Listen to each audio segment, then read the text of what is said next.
राहायचं असेल फिट तर खा थोडीशी जांभळं नीट. तर विवेक भाईला होतो तर लेट, तर मी 4-5 जांभळं गोळा केली आणि खाल्ली मस्तपैकी आणि निघालो पुढे शूटसाठी. आणि विवेक भाई जस्ट निघणारच होता शूटसाठी, तर अशा तऱ्हेने निघालेलो आहे पुढे शूटसाठी. चला तर जाऊया शूटसाठी. तर शूटसाठी जाता जाता विवेक भाईला दिले थोडीशी जांभळं. मग काय त्यात विवेक भाईचं कामच जमलं आणि दिली त्याला जांभूळवडी टेस्ट करण्यासाठी. तर अशा तऱ्हेने दिलेली आहे विवेक भाईला जांभूळवडी टेस्ट करायला. त्यांनी ती टेस्ट करून बघितली तर त्यालाही ती जांभूळवडी खूप आवडली.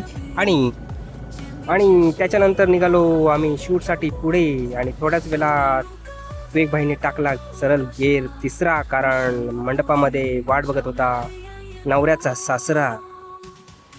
आणि विवेक भाईने गाडी चालवल्याच्या नंतर थोडीशी गाडी मी चालवायला घेतलेली आहे आणि निघालेलो आहे अलिबागच्या दिशेने पुढे. तर दिले होते एक्सप्रेशनचे थोडेसे पैसे.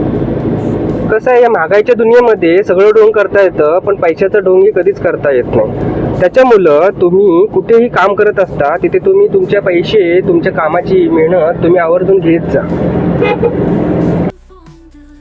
शूटला जाता जाता तलावात लागली होती मस्त कमला आणि लेट पोचलो म्हणून तिथे केला आमच्या नवरीने हमला.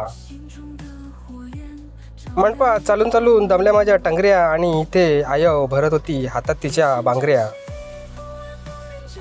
मंडपात लावलं होतं मोठं झुंबर आणि फोटो काढून मोडली आमची कंबर. थोड्याच वेळा दिसले आम्हाला बाजूला आवले आणि ते आम्ही काठीन पाडले. मस्तपैकी भेटले थोडेसे आवले, ते आम्ही मस्तपैकी खाल्ले. पोरे ते काढत होते हापसून पाणी आणि मंडपात लागला होता तिथे गाणी. मंडपात ही पब्लिक होती कवरी, नवरी झाली होती तिथे खावरी वावरी.